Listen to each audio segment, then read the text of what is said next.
Trading সেক্টরে আপনার সবচেয়ে বড় শত্রু মার্কেট নয়। ট্রেডিং সেক্টরে আপনার সবচেয়ে বড় শত্রু হলো স্ক্যামার, প্রতারক। যেমনটা একজন পুরুষের সবচেয়ে বড় শত্রু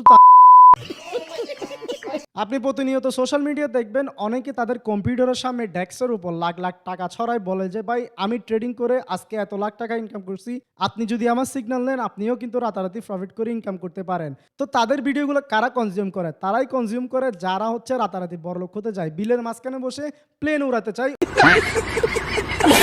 ওই গ্রামের চাচাতো ভাইরা কিন্তু দিন শেষে গিয়ে তাদের গ্রুপে মারা খায়। মারা খাওয়ার পরেও রিয়েলাইজ করতে পারেন দিন শেষে তার সাথে প্রতারণা করা হয়েছে ট্রেডিং এর নাম দিয়ে।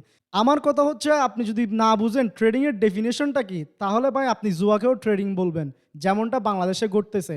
জুয়া সেক্টরকে মানুষ প্রমোট করে রাতারাতি বড়লোক হওয়ার স্বপ্ন দেখাচ্ছে এবং তাদের এই স্বপ্ন দেখে লাখ লাখ যুবক তাদের পোটেনশিয়াল সময়টা কিন্তু নষ্ট করে ফেলতেছে। তাই একটা কথা সবসময় মনে রাখবেন, যে প্রকৃত ট্রেডার যে ট্রেডিং সেক্টরে সফলতা পেয়েছে সেই কিন্তু কখনোই তার লাক্সারিয়াস লাইফ আপনাদেরকে শো করাবে না, কারণ সে জানে তার এই সফলতার পিছনে তার কি পরিমাণ স্ট্রাগল, কি পরিমাণ ডেডিকেশন এবং কি পরিমাণ শ্রম সে ব্যয় করে আসছে অতীত দিনগুলোতে।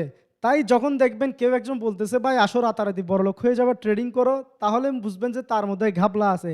কারণ খালি কলসি বাজে বেশি, ভরা কলসি কিন্তু বাজে না। ভরা কলসিতে যদি আপনি টোকাও মারেন তেমন শব্দ হবে না, যেমনটা আপনি খালি কলসিতে টোকা মারার পর শব্দ হয়। সো মনে রাখবেন, রিয়েল ট্রেডার কখনো শো অফ করে চলে না। শো অফ তারাই করে যারা ট্রেডিং এর নাম দিয়ে মানুষের পিছনে বাস দিয়ে টাকা ইনকাম করছে।